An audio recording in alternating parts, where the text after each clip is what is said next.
povo reclama. Eu não entendo os políticos. Não é difícil entender, mas os políticos complicam. Eles estão lá dentro por nossa causa. Tentar uma reforma mesmo, de alguma maneira. Toda a infraestrutura política desse país, porque está totalmente bagunçada. Juristas questionam. O sistema está bom? Ele reflete de uma forma legítima a vontade popular? Já há mais de 50 anos, esperando a tal da reforma política. Políticos não estão satisfeitos. Um sentimento progressivo de esgotamento do sistema atual. É um sistema que realmente só produz crises, escândalos. Que o sistema político precisa ser reformado, isso é consenso, e não é de hoje. Completaremos assim as reformas. Não só a previdenciária e a administrativa, mas a tributária, a política e a judiciária. Me comprometi a fazer a reforma da Previdência, reforma tributária, reforma política e reforma da legislação trabalhista. Trabalharemos em conjunto com esta Casa para a retomada da agenda da reforma política. Reforma para preencher as lacunas da legislação. Todos os impasses que vêm ocorrendo, não têm sido dado, soluções pela própria política, pelo poder legislativo, e sim tem parado no judiciário. Nos últimos tempos, a Justiça teve que decidir sobre fidelidade partidária, ficha limpa, posse de suplentes. Muitas vezes editamos súmula no Supremo Tribunal Federal, mas com uma maneira de complementar, de auxiliar ao nosso parlamento e, sobretudo, à nossa sociedade. As leis precisam acompanhar as mudanças da sociedade. E o Brasil mudou muito nos últimos 25 anos, da ditadura à democracia, de povo pobre a gente melhorando de vida, de coadjuvante do terceiro mundo a emergente na cena mundial.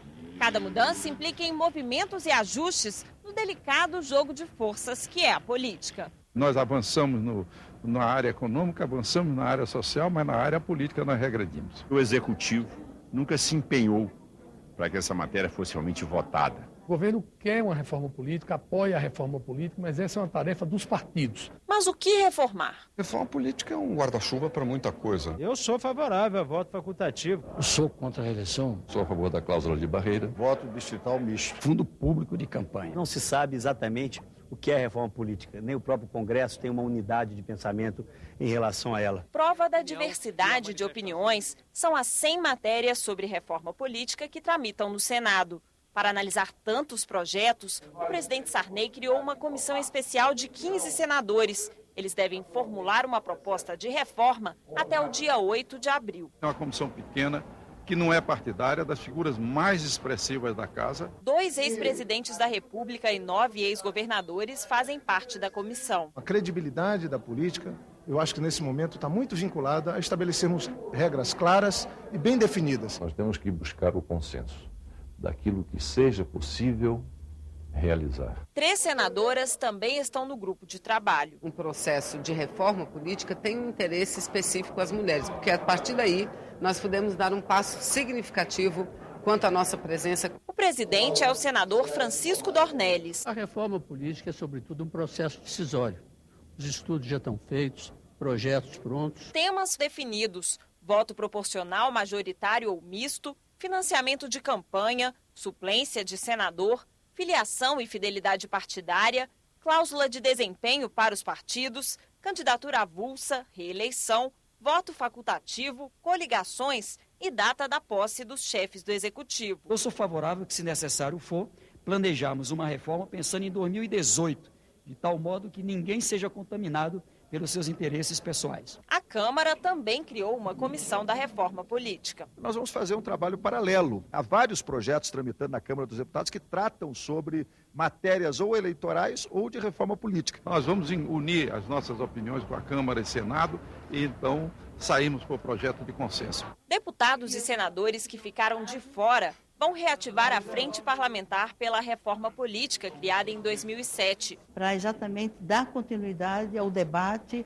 e à organização da sociedade, sobretudo nos estados, nas assembleias legislativas. Para se tornar oficial, a frente precisa do apoio de 171 deputados e 27 senadores. Desta frente parlamentar, nós poderemos mobilizar o povo. A reforma política tem que ser obra da sociedade. O sentimento é de que não dá mais para esperar. Esse novo poder legislativo que tomou posse agora tem essa capacidade de resgatar a sua própria dignidade. Reforma política, na minha avaliação, não pode passar desse primeiro semestre. É ela que ordenará a discussão e a votação das outras reformas.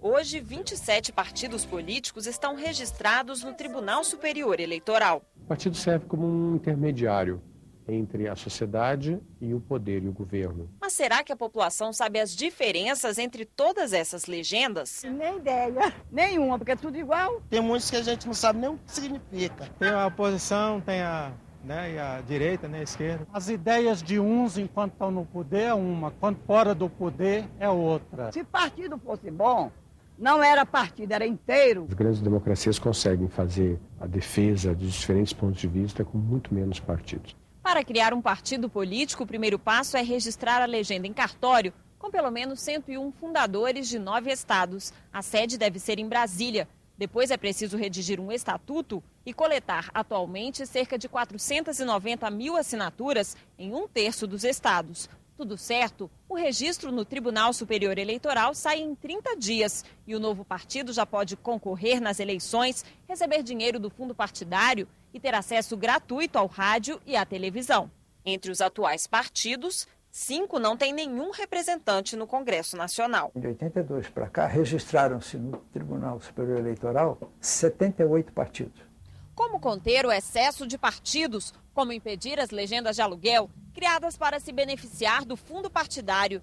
De acordo com alguns parlamentares e cientistas políticos, a resposta é a cláusula de desempenho, também chamada de cláusula de barreira. Todo país supõe a existência de um quórum mínimo para ser eleito. A questão é quanto é esse quórum ou quanto deveria ser. 44 países têm cláusula de barreira, cada um com pré-requisitos diferentes para o partido cumprir.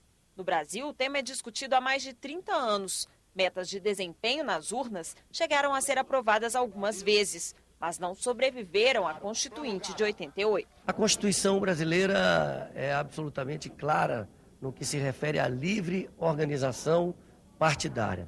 Quem tem que definir a existência ou não de partidos e o número de partidos é o eleitor através do voto. Em 1995, o Congresso aprovou uma lei ordinária para a volta da cláusula de barreira. O partido que não conseguisse no mínimo 5% dos votos válidos em pelo menos 9 estados perderia o dinheiro do fundo partidário e o tempo de rádio e TV. Também não poderia indicar líderes e integrantes para as comissões no parlamento. Mas a Suprema Corte declarou a medida inconstitucional antes que ela entrasse em vigor, para alívio dos partidos pequenos. Partido vem de parte e representa parte e concepções existentes na sociedade.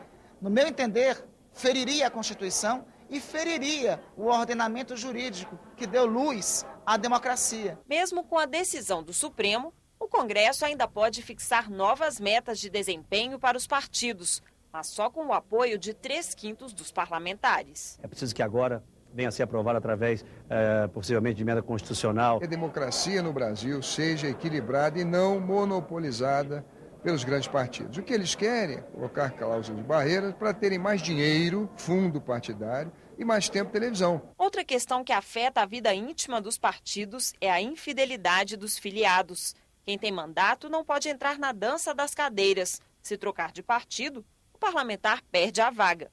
A quem defenda... Fidelidade para valer, sem flexibilizações que atendam conveniências ou casuísmos eleitorais. E quem ataque? Até que ponto a fidelidade partidária agride a consciência daquele parlamentar que quer votar com independência. A fidelidade partidária está em vigor desde 2007 por decisão do Supremo, mas no Congresso já tem projeto para derrubar a norma ou permitir a troca de partido, pelo menos durante o 3º ano de mandato. Às vezes, o parlamentar é obrigado a mudar de partido, porque quem mudou não foi ele, foi o partido. Seria realmente a desmoralização completa do sistema eleitoral brasileiro. Para se candidatar, o cidadão tem que morar na mesma cidade ou estado em que vai concorrer. Também é preciso ser filiado a um partido político há pelo menos 1 ano.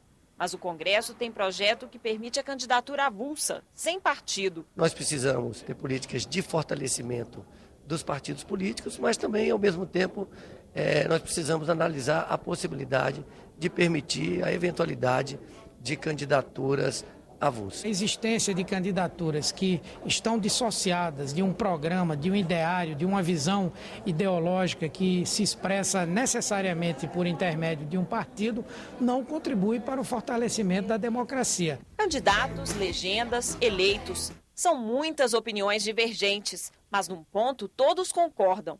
É preciso fortalecer os partidos políticos. O sistema hoje político partidário, ele efetivamente não agrada. É necessário que nós reescrevamos a história do Brasil no que diz respeito à política em si.